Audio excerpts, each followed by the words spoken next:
So a few years ago, those of you who are fans of Graveyard Carz will recall we drove up north to Washington. I took my little buddy Chrome Dome, and we went to Washington State because I had heard of a couple of Chargers that were sitting in a swampland type of field that could be purchased. I knew that when I left here, based on the description, there wasn't much left of the cars, but they could make potentially good parts cars. So we went up there, and subsequently we bought those cars. They're coming to get you, Barbara. Buried deep in the Pacific Northwest, one team in Springfield, Oregon, takes on the impossible, finding dead Mopar muscle and bringing it back from the grave. Award-winning Master of Mopar, Mark Worman, his cousin Doug, his daughter Alyssa, his best friend Royal, his painter Will, and the rest of the GYC ghouls are restoring, resurrecting, and recreating some of the fastest, fiercest, and rarest muscle cars on the planet. This is Graveyard Carz. I almost like the picture and the setting more than I do the idea of bringing them back and cleaning them up. Yeah. So when we got there, it was pretty amazing. These cars looked so cool sitting down there in that, and it wasn't a swamp, just to be clear. It just looked like a swamp. The cars were so covered in moss and had been setting for so long. It just, like I say, I like to use the word natural habitat, because sadly, some of these cars, that is their natural habitat these days. When I'm there looking at those cars, I'm trying to make a decision of, can the car itself be salvaged? If it can, is it worth it? Is it a collector car? Is it a rare enough numbers car? Does it have enough to offer as a complete car?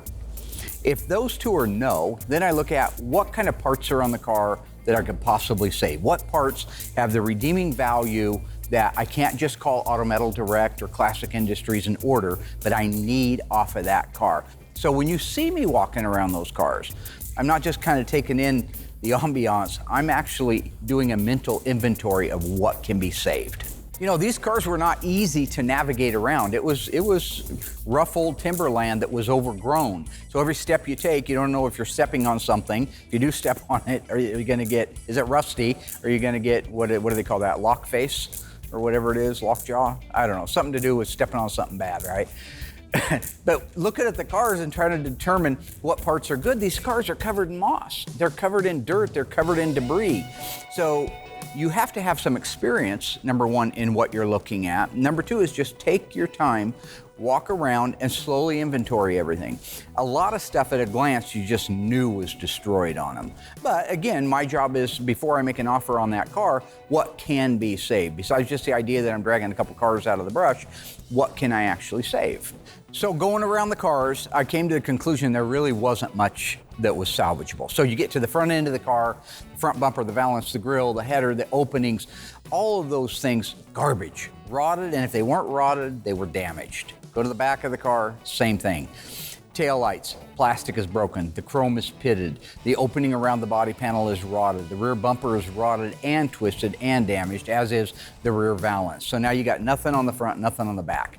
You go to the sheet metal, the fenders, nothing on those fenders. Both fenders are caved in. Both fenders are rotted. Both fenders have been ran over with D8 cats for all I know. Same thing on the doors, same thing on the quarter panel, same thing on the roof. No redeeming value on the exterior of the car. Move to the interior of the car. Everything in the car was garbage. Console, shifter, seats, steering wheel, dash, even the floor was gone. The interior of the car is interesting. Almost everything was in there. The instrument cluster was missing on the one car. The other car that had no floors in it had nothing in it. But the one I was looking at had the console, the steering column, the seats, all those pieces were in it. The downside is, and this is what I was talking about earlier, they were garbage from being exposed to the elements for however many years. Otherwise, we could have used console pieces. We could have used the shifter for something. But at the end of the day, that interior had a great big goose egg for any value. When I was done looking these cars over, there was very little that could be saved. All the sheet metal was destroyed. All of the interiors were destroyed. Under the hood destroyed. Bolt-on parts, everything destroyed. Except the reason I'm sharing this with you now, which is the roof inner structure. on both cars was salvageable. That's why I brought all this back. That's why I'm walking you back down memory lane. We are about to save a car because of those two cars. And when people laugh at me and say, why did you go out and buy junk? Why did you pay good money for junk that has nothing on it? Those two parts are why.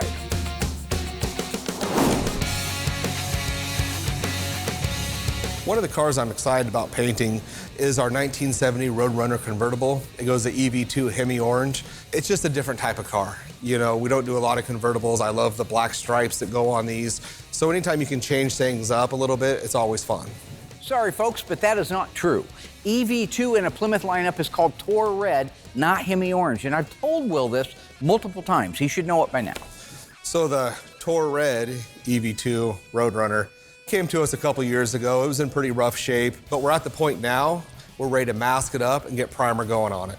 When the Roadrunner came to us, it was in bad shape. I mean, everything from the firewall back had to be replaced. We did floors, under seat pan, rear frame rails, quarters, rear body panel, all of it needed to be done. This car was actually featured in several episodes a few seasons ago where even the inner rockers were destroyed from rust. The car was just really a Midwest rotten car. And we talked about the reinforcement angle iron that goes inside of the rocker. So in case you guys missed that, that was a really, really neat bit. Because they had to be replaced, we were able to take the rocker off of there and show you what that piece looks like inside. So the piece I'm talking about is right here. This is 1/4-inch plate steel. It's shaped and mimics the inside of the rocker itself. So it follows the bottom of the rocker, up the side, and across the top. So you see right here, it goes all the way out to here, and then it spot welds down inside here. This being 1/4-inch plate, and it runs all the way from the edge of the rocker here to the very front. You won't see that in a hardtop car, okay? If you go out to our hardtop, our 1970 Coronet, and take a look at that, you'll see what I'm talking about. It's because we have no roof to hold the car together. Chrysler thought, and rightfully so, it would be a good idea to reinforce the rockers. So that's what these are.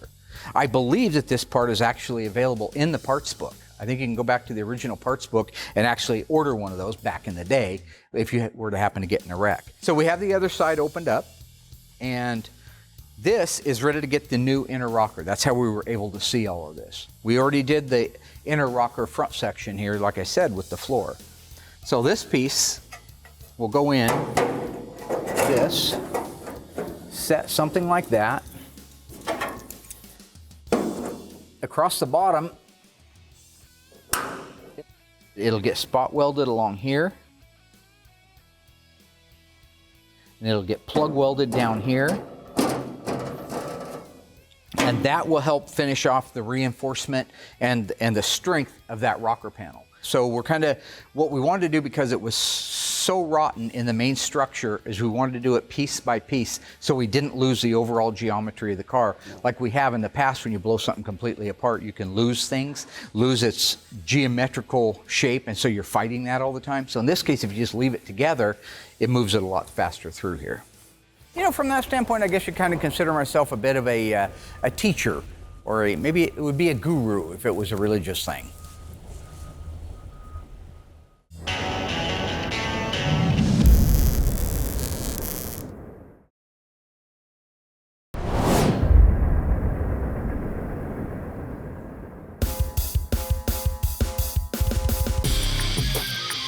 Oh, the bumper literally fell off. Okay.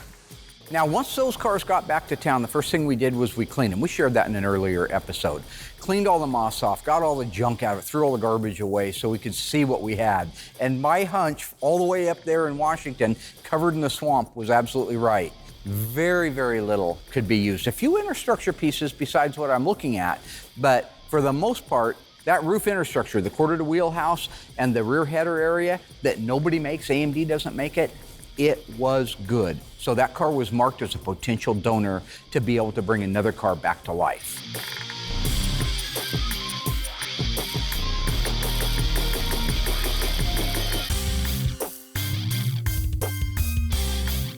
About a year ago, I had a gentleman out of Texas reach out to me.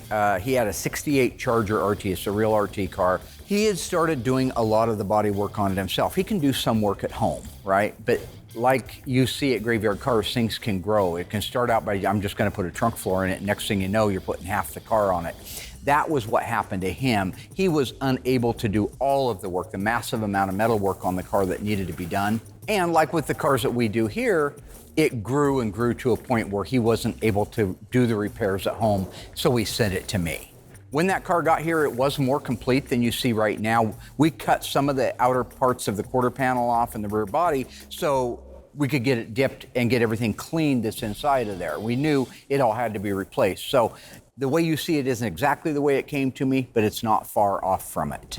So now when you look at the car, everything that's off of it, you can see there's no back window inner structure, I'll call it. It's really part of the quarter inner structure, but if you look at it, there's nothing back there. It's wide open space. The package tray is gone. The opening around the window that the skins would go up against for the quarters that would make up the back window opening, they're completely gone. So that area that is so crucial, not the package tray because they do make that, but everything else they don't make, that's what we're going to be using these donor parts for. So as I had mentioned, the pieces that we're going to be saving off of the donor cars that came out of Washington are these roof reinforcement parts. Here's a great example of how a car that looks like junk can still offer a little something. Those reinforcement pieces are going to allow us to put this RT together. Now, the whole reason I'm really sharing this with you is this is a major project on this RT that we're doing. We're going to be replacing almost all of the metal on it, kind of like our 71 CUDA that we did a couple of seasons ago that we built from scratch. We're not building it from scratch, but we're doing a lot of work on it, and I wanted to share every step of that process. People like it when we show you how things are done on areas that you wouldn't normally see anywhere else or on another show. So that's the whole point behind why I'm taking time now to show you all this stuff. The owner of the vehicle had cut out that back window opening that you see. If you look where I'm pointing there on each side of the window opening, that's where the material's missing from. Those are the areas that they don't make new. Now, I would have also probably cut it out because it was rusty, but I would have kept the pieces as a template and tried to duplicate them. Those parts are gone, so the next best thing we have is to find the donor part and put in there. Those will be saved from the original cars up in Washington and grafted onto this car. You know, when it comes to the paint side of things, obviously I'm very knowledgeable on it. I'm not the metal guy though. I'm not as knowledgeable about the metal. But you know, when you get these cars back, I mean, there's nothing there. And we have saved some cars that even shouldn't have been saved. I've watched Mark do some really just acts of miracle on what he's done. So I don't envy these guys at all when it comes to the metal department. I'm not a huge fan of cutting up one car to save another one, but in this case, we've explained it. There really wasn't anything else on the car, especially around this area, that was useful for anything. That's why we chose to knock that one in the head. As with any car that we're working on, once we have it disassembled, it goes off to get dipped. That's where we're at on the car right now, is getting it sent out, having it chemically dipped, stop all the rust that's started on it, neutralize anything that's already there, get all the garbage off of the car. Then we can begin putting it back together again. Our 1970 Roadrunner Convertible. This car actually went pretty quickly once we kind of caught our rhythm. We're doing that more so now than ever because we have a great team. You know, after it's primed, we'll start getting it ready, get it blocked down, get our jam work knocked out on it real quick. When I talk about jamming, it's the areas that are hard to get to, the stuff that you got to paint first before you can put the car together. Underside of the hood, door jams, the underside of the doors, the deck lid, the trunk, all of that stuff that you can't get with those panels on, you get them all done while they're apart. So when you put the car together, it's just a matter of blocking the car down and then doing the final paint. You know, the process is the same whether it be a jam or the outside of the car. The jams are just as important as the body. I'll still do 2 coats of sealer if it's a metallic, because if you don't, you have some sand scratches or any imperfection, that metallic's gonna lay in there and it's gonna stand out big time. All the way through, the jams are treated just like the outside of the car. 2 coats of sealer, your color, your clear. That way, when they open the door, pop the hood, open the trunk, it's like, wow, that looks great, just like the outside. As I was saying, since the interior is black, that means we have to do two-tone on the doors. So what I do on the door jams, because it's kind of the simplest, quickest, and easiest way, the door itself, I'll just single stage the whole entire door jam black. Let that dry overnight. Come in the next day, run my tape line right where that weather strip goes, then mask off the black, then I'll shoot the orange. And yes, it needs to be perfect, but when you're training somebody like Noah, If he has a little bleed through onto that black, it doesn't matter because when you unmask it, you can just wipe it off with some solvent. To where if I did it all in base coat, man, if that orange bleeds on that black, you got to go back and do the black. Has to be masked tight, otherwise it'll kind of ghost or kind of leak in there. So what that means is if that black is not taped off good enough, when you go to spray your orange, it'll hit the black. That's why I do it in a single stage. So if there is any bleed through or ghosting, you can just wipe it off with solvent. Mark likes to beat people down. I don't. Our training styles are completely different. I build them up, he tears them down. That's his way. I have my guys, I have my team, we do it my way. You know, I like to take the time and train my guys, teach them, every one of them that's worth teaching. Some just aren't. I mean, that's the truth of it. But I do build them up. Noah has been by my side for almost 2 years now. He does a great job. I trust him. Same thing with Michael. I build these guys up. I don't tear them down. If they make a mistake, we learn together, I show them, and we move forward. So it's nice to be at that point where I can just let Noah take over. You know, for me as an employer and a teacher myself, as I mentioned, it's nice to see that I have taught my people how to teach others. And so that goes on and on. Right now, Will has a great helper because he's taken my teaching skills and utilized them to be able to teach somebody else. So when you see Will being able to walk away like he is, I think it's only because he has put himself in the same position I have. So all in all, he's a really good teacher. Will said your teaching skills suck. Will said mine did? That mine sucked? That's a cruel thing to say. I was being nice. He's the worst teacher in the world. You go down there, he doesn't do anything. I was being nice. I'm not now. I taught him, so what are you gonna say about that? And then you go in there and when he starts to teach people, he's on his phone. I love you, I love you, I love you, back and forth to his girlfriend and taking selfies while he's trying to teach somebody. He sucks, not me. I'm a good teacher. So once the orange is done, we don't have to unmask anything because the black's already been done. So we get our base coat done on the door, then we just go ahead and go right to clear. And before that clear sets up, we unmask the whole thing so that way the clear doesn't bridge over to the tape. Unmask it, let it dry, and it's done.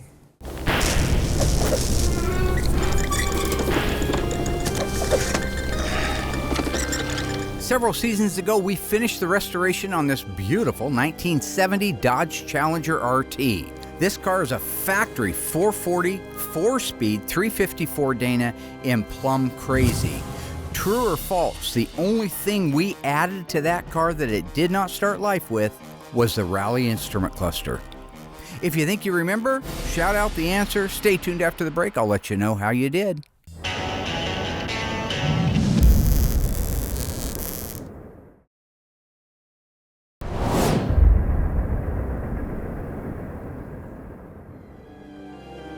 All right, folks, how'd you do on that one? On our beautiful little one of 916 Challenger RTs, did we add the Rally instrument cluster? If you said that's true, you were wrong. It had a Rally instrument cluster, but all Challenger RTs had a Rally instrument cluster. There you go. We added nothing to this car. How you see it in the video is exactly how that car started life. This was one of the most beautiful and my favorite cars that we've done in Graveyard Cars history. And here's a piece of trivia. I actually bought that car in 1987 and sold it to a gentleman who sold it to Chips. So technically, I'm the one that brought that car back to life. Before we can hang the doors on, we got to get the car itself jammed. Underneath the hood, the door jambs and rockers themselves, all that stuff's got to be painted first, and then the doors and hood and whatnot can go on the car. Mark talks about how great his teaching skills are. I couldn't disagree more. I've spent 25, 26 years by his side, so if anyone's going to know Mark, it's me, and he's not a good teacher. And in fact, don't tell him, but one of those guys he taught is still here. I've been working for Mark since the 80s. He's not a good teacher. You know, he calls me a butcher. I don't like that term. Will's a lot nicer, a lot better at teaching me. I painted an engine compartment one time. He said it looked like Stevie Wonder did it. So I don't understand what a musician has to do with painting cars. But Yeah, Will has been a far better teacher than Mark ever has.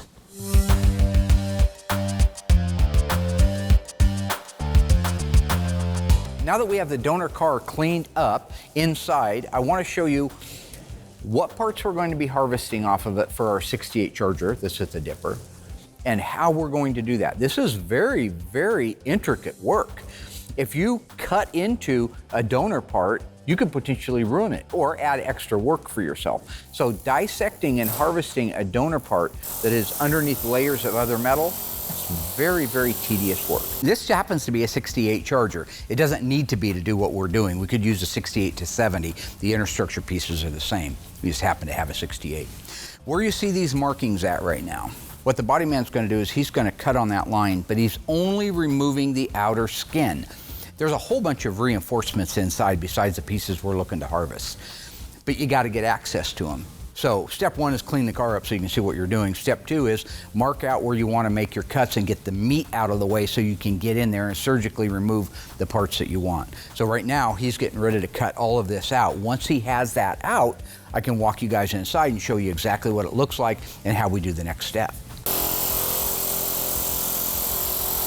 Well, I'm really happy in the mechanical department. I cannot believe what Shane and other of these body guys can do to put these cars back together. I would never imagine that cars like this Charger could be saved. I've known Shane for years, went to high school together. We spent actually a lot of time together. Came into the industry at the same time almost, and he just went for the body side and I went for the paint side. And we've worked together a couple times for Mark and then kind of went our own direction. So it's cool to now at this stage in our life, at being 42 years old, that we're back together again. We have a lot of great memories of stuff we did when we were kids. We laugh and joke about it.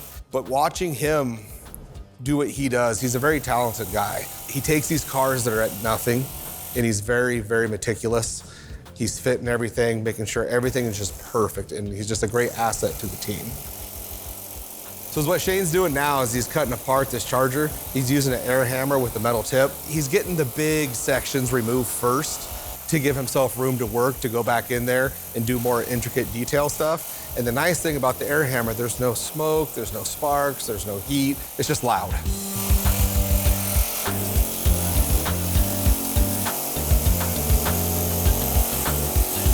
I can't believe how Shane can take a impact tool like we use in the mechanic shop, and he uses it to cut these cars apart, and I can't believe what a good job he does.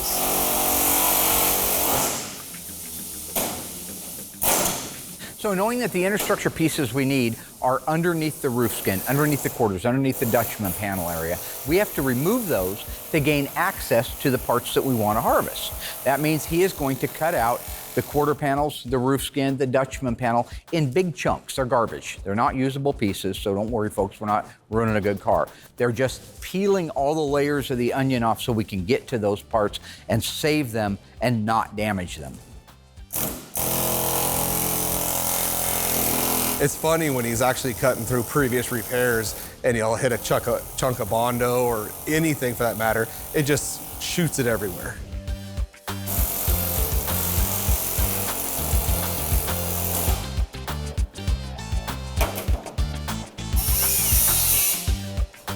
Now where the beam goes across the inner structure and the quarter panel lays over it, that's right against the bottom of that quarter skin. That's why he is switching over to a cutoff wheel versus the big zip rattle gun that's going to go through there. You have to be cautious and not damage the pieces that you want to reuse.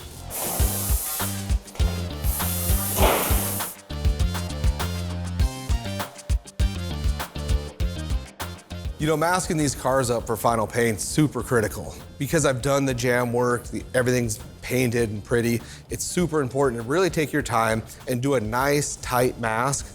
Therefore, overspray doesn't get all over everything that you've done and ruined it. And there's nothing Mark hates more than seeing overspray all over a car. I masked up a car once. It looked beautiful, honestly. Mark came around, tore it all off, said it looked like Ray Charles did it. And then he talked about wiping his ass with it. I mean, talk about tough learning, right? So once the car is all masked up, wiped down, and tacked off. At that point, I'm ready to put my sealer on. I'll do 2 coats of that. It's the DCS 2005 gray sealer. It'll fill all those little tiny imperfections.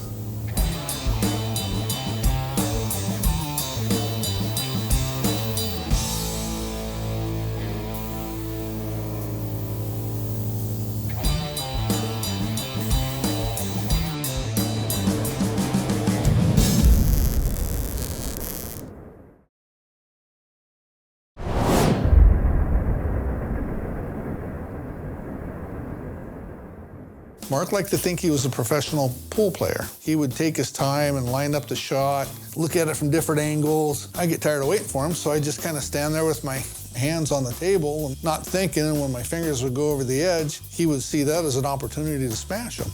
And then he would laugh when he'd hurt me. I don't know, it's sick. It's sick, I tell you.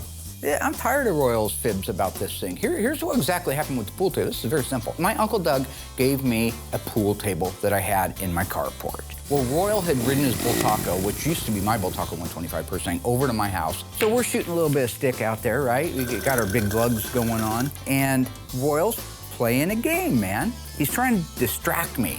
I'm trying to make a very careful shot, and he's got his fingers hanging over the edge of the rails. So I decided to myself, well, you know what? If a dog pees on your carpet, swat it with a newspaper, right? So I acted like I was shooting my shot, but I was really lining up to drive that cue ball into his fingertips, and I did, and it hurt. It instantly turned it black, and he screamed and called me dirty names because he liked to cuss back then. He had a rage problem. Everybody was talking about it. And then he hawks a loogie on my pool table. So when I'm taking my time to line up my shot, I accidentally drooled on his pool table. I was concentrating on my shot, man. That was a winning shot. I was gonna beat him, maybe for the second time. He kept telling me I spit on it. No, I didn't spit on it. I said I drooled on it. There's a difference. Well, them's just fighting words. Now, we was probably 14 years old. So next time he smashed my fingers, he said that was for spitting on his pool table. I said, by God, I'll spit on your pool table. So I did. So he hawks a big old white stringer on my pool table. I take off after him. Then he chased me down the alley. He couldn't run. You know, criminals are faster. I have no reason to run. You know what I'm saying? Anyway, he takes off looking down the alley as fast as he can. I'm going. I'm mad. I just see red. As he starts gaining distance, I stopped and grabbed a handful of gravel and I threw that, hoping, well, you know, if I could knock him out or hit him in the back of the head and knock him down and slow him down, then I could go up and I could beat the tar out of him. By the time he stopped and picked up rocks, I was already out of range. He didn't have a chance. Of course, I was laughing. I ran off. Well, none of the damn rocks hit. So he got away. He was so filled with rage. I figured I better give him a couple days to cool down. So that was it. That sent me over the edge. I came back to the house. There was his motorcycle leaning up against the back of my shed. And right next to it was one of the tools I used to make money, called a sickle. A sling blade, some people call it a Kaiser blade. I call it a sling blade. Mm-hmm. I pick up the sling blade and I start whacking on that motorcycle seat until it's nothing but spaghetti. Came back a couple days later and he goes, here, I got something to show you. So he takes me out back and shows me the motorcycle seat. He asked what happened to the seat, and I told him in the beginning I had no idea. I thought maybe a cat sharpened its claws on it or something. And I said, what'd you do that for? He said, you ran. Well, yeah, you were gonna hit me, and I was laughing too hard. I couldn't fight. Can't fight when I'm laughing. Obviously, domestic cats can't shred it all the way down to the metal pan. So he knew what had happened, and for whatever reason, he holds that against me to this day. He's childish, I tell you. Here's a piece of advice. Don't spit on another man's pool table. He's a childish man.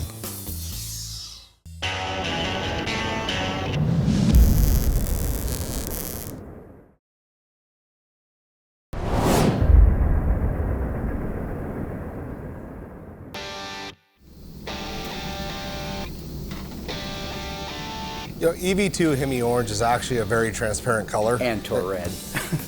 Go ahead. Why are you here? I am here because I do not trust you any longer. What? Audience, you notice that we've changed positions. What has happened? You don't trust me? We've changed the camera. No, you said I was a bad teacher. You're the worst teacher God ever created. I agree. Okay. Then why would you call me that? Because you're not good either. Tony is the only one that is a good teacher. Tony is a terrible teacher. All he's thinking about is food all the time. He knows a lot, he doesn't but he's not a good degrade. teacher. He actually takes the time to explain. That's all he does. I call him up and say, hey, do you know? No, you call him up, you're like, hey, fat, beep. That's not true. I'll call him up and I'll say something like, hey, Tony, do you know if the, whatever it is, a 71 E-body with a A34, should that have an 11-inch drums? We talked about that there before. I don't know why you don't write this I call Tony. It's on my flash drive, that there. Just do your thing. You know what? I'm this done. is stupid. Good. Thank you. No. Shoot. I'll be quiet. Next question.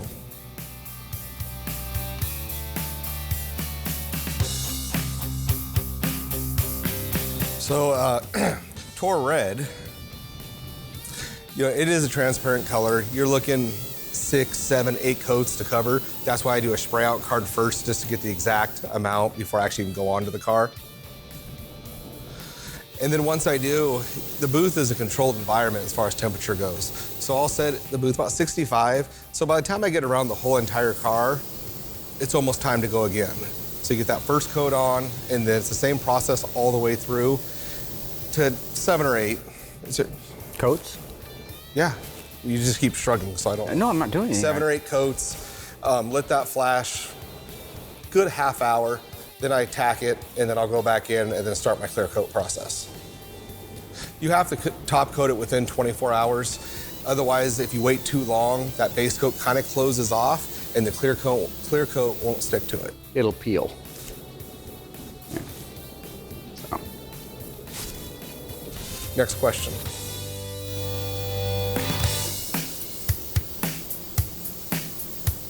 So a lot of circumstances, these cars are too big to have a hood and deck lid in there with the car. So I'll do them separately. The air pressure, I have a digital little gauge on the back of my gun, so I know the air pressure is good. However many coats I put on the car, I put on the hood and the deck lid when I go to do them. So I've never had a problem actually painting them separately at all. No, I just remember some of the repaints we've done. But go ahead. I'm not here. No, I'm just playing with you. He does a good job matching the paint. I don't miss painting the cars right now. With my carpal tunnel, it's hard, you know, holding that gun for hour after hour at a time and coat after coat. So I don't miss it, and I'm glad that you have a good helper that can help you. I'm glad you're where you're at on it. Oh, thank you. Noah does a good job. You trained him well. Wow. Thank you very much. And I'm a good painter. Yeah, you're a great painter. Thank you. So watching you paint those cars is nice for me because overall your pattern's very much like mine. We spend a lot of time together. You're doing the 50% overlap. I think sometimes they want even more than that, but I think the 50% is fine as long as you get the number of coats on there. So as I watch you walk around that car, I can see 1 coat, 2 coat, 3 coat. The best part for me is watching the color cover the sealer and begin to take its shape. That's when it really becomes a car. That's when you can start to see all of the style lines that make it so beautiful.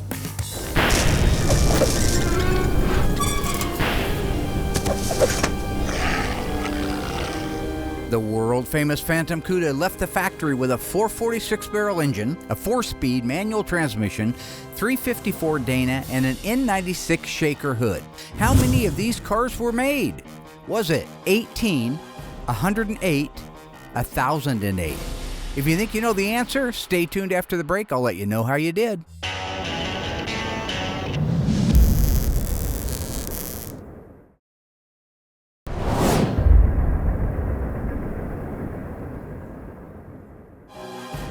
All right, ghouls, welcome back. Is that not a gorgeous car? EV2 Tour Red, 446 barrel shaker. How many of those cars were built? If you said 18, you were wrong. You were close. There were only 108 of those cars ever made with a 446 barrel and a 4-speed manual transmission. If you add the color, the shaker hood, and the rest of the options, it may very well be one of only one ever made. We are painting our 1970 Roadrunner. It is Hemi orange. It's convertible, pretty simple car to shoot. There's no roof, there's no pillars, just a longer car. We don't have it on a whirly because we want to make sure we maintain the... So here's a great example. I spent all this time trying to get my color done, ready to move on to the clear, and then Mark's normal routine, whatever he can to get himself on TV, even more than he is already, Comes in with the dog, comes in with the hat. Stop you right there. That is not exactly what happened. I was trying to get your attention, you dump. I was trying to get his attention. For what? Because there were problems in the base coat that I could see. What's a dog going to do with a Mopar hat? The dog is something where you go to the ear with a point and the heart with a story. There's a method behind my teaching. I've told you that. You say I suck as a teacher, but all of those things have added up. Does the car look good? Yeah, because I did it. Okay. So when you're doing your interview, I noticed that you like to keep the attention on you. And you say you block me out. But maybe, just maybe, there's something actually important being said behind you. Like moonwalking in a stupid hat? Has a point to it, absolutely. Zero. Michael Jackson. Well, I don't know This is about exhausting. that. What about when I was walking down the stairs and it looked like I disappeared? Those are all training. No, okay? they're not. Yeah, they are. They have a point to This is a great them. time to just walk off set. I believe it was Professor But I'm not going to Morrissey do that Massey because I know who there's said, more questions that need to be answered Go for to the the ear people with at point and home. heart with story. It's Next fine. question. What you don't understand is I'm trying to help you be a better painter, okay? I'm taking my time. I'm trying to make you be a better painter, a better man, a better husband, a better father. Oh my God. I am taking. Are you doing this right now? I'm taking you under my wing in these situations, and I'm saying to you, it's okay to be you. It's okay. It's okay to be a little silly sometimes. You walk around so serious and so balled up. I really worry with your excessive weight, your blood pressure, and your cholesterol that you're not going to be painting much longer. The only thing you're going to be painting is the inside of a casket from 6 feet below. Did he hire a new painter? For me, it would just be nice when I make so many efforts to be a good instructor and to help make you a better person, to get a call from your wife, get a call from your kids saying, hey, thanks for making Pops a better dad. Thanks for making him a better husband. Denise. God rest her She's soul. alive. Call me up and say, Mark, thank you so much for taking care of my son. You've really made a difference in the family. Yes, you have taken care of me. Made me a better husband? No. Better father? No. But you have taken care of me. I just think at the end of the day, some of the things that I do should be held up more as a example of what to do versus what not to do. What is happening? Someday, when I've shuffled from this mortal coil and am no longer, I hope that you reflect back on these days and say, he made me be a better person. Set me up on that mantle. Put me up there. It's okay. And say, you done all right by me, boss. You done all right by me. I mean, all right, yeah. You want to be on my mantle? Yeah. Oh, yeah. Some of my remains. And I don't want the barbecued ones from the cremation. I want, like, maybe my up there. You want your cremated? Oh, I'm not going to cremate it. I want it cut off before I get cremated, and I want it up there so you can remember me. How would I even? That's weird. How that? So my way of remembering you is your on my mantle? You say tomato, I say tomato. I don't.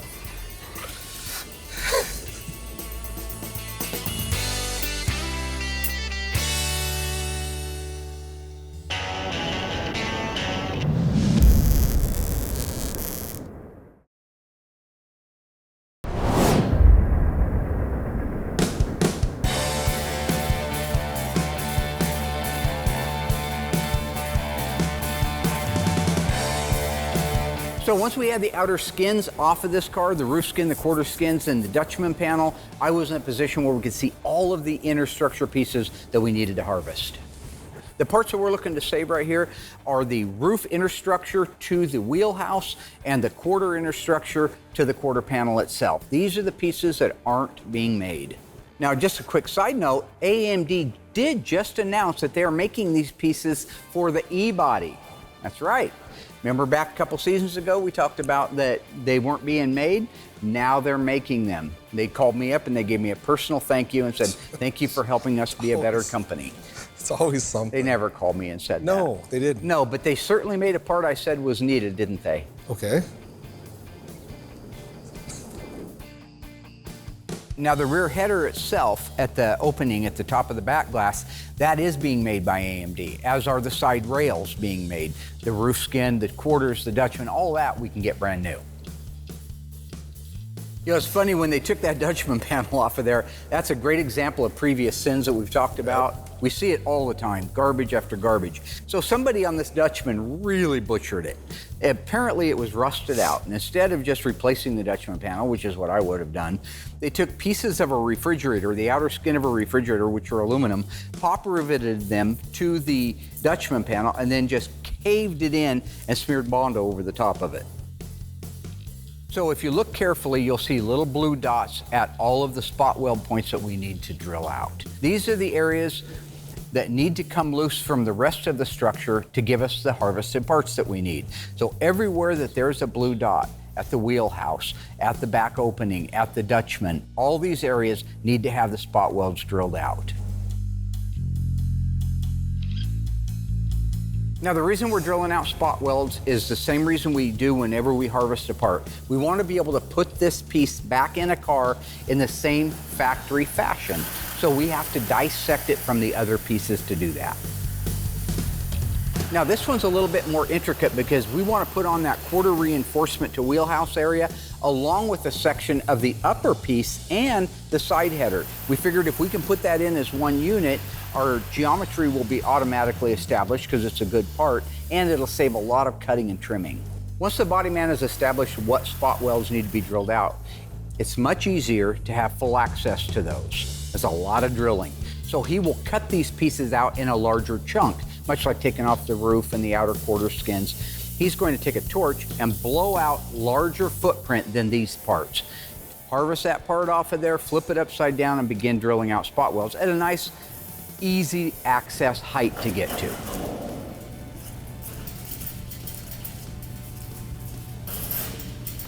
Now that the major piece that we're going to be using is cut out, they'll take it over to the bench, drill out all the spot welds, clean it up, do the same thing to the car that is going to receive it. Next time you see that car, we'll be putting that roof infrastructure on.